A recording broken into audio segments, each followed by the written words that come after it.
I am Lizzy with Long Distance Gamers. We are a group of friends who play games remotely due to us living in different states. So today we are talking about Ticket to Ride. What do I think about it, and more importantly, how does it play remotely? Now before we get started, there are two different sides. The random side, which does have a copy of the game and will set up the game and play mostly like normal, and then the remote side, which may or may not have a copy of the game. We will be looking at how the remote side sets up and how the remote side responds to the gameplay. We have the game set up.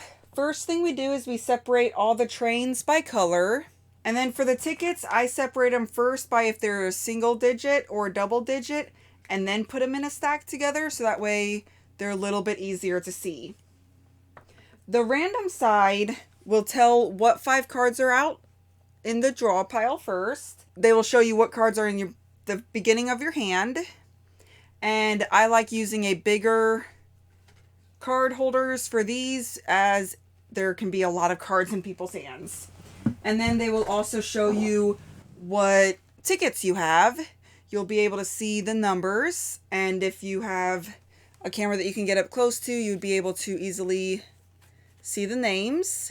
And then you would just go through the stack and pull them out, and then decide which ones you want to play and keep in your hand. If this is what you have, you would just say, I want to keep numbers 1 and number 2. So this one would be discarded. And then you will just make sure that everybody's pieces are close and easy to reach. I do not keep track of what the random side will be drawing. However, what I do keep track of is this. So if Brixie starts, because Brixie is always green, he wants this blue card. So what I would do is I would just take it and put it back on the blue deck. And then he would say what card comes out. So a yellow, for instance. And then we bring the yellow over there. And then whenever I want a card, I would just say, well, I'll take the black. And then orange will come out. And then I'll take one off the top. So they would just show it to you, and it would be a blue, for instance. So then I would add that to my hand. Later on throughout the game, if I want to go ahead and play cards, I'd be like, okay, I want to lay a train.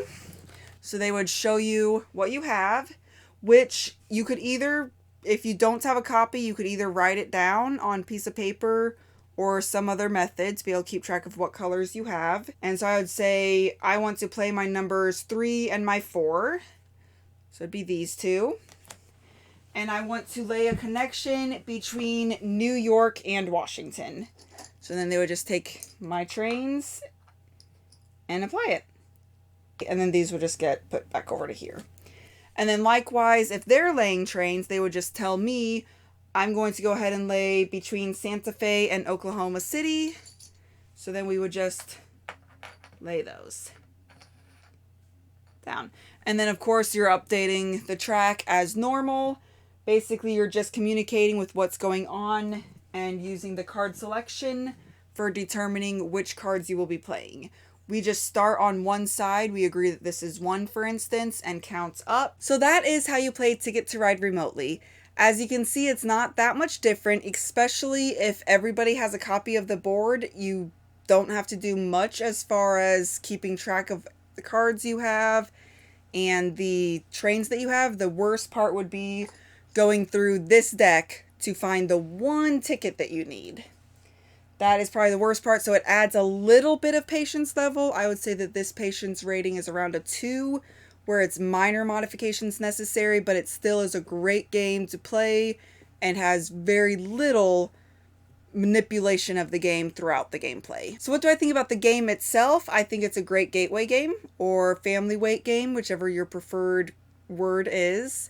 It's not my favorite game of all time, but it is one that does transfer very well to remote play. Thank you all for watching. If you have any questions or comments, feel free to reach out to us.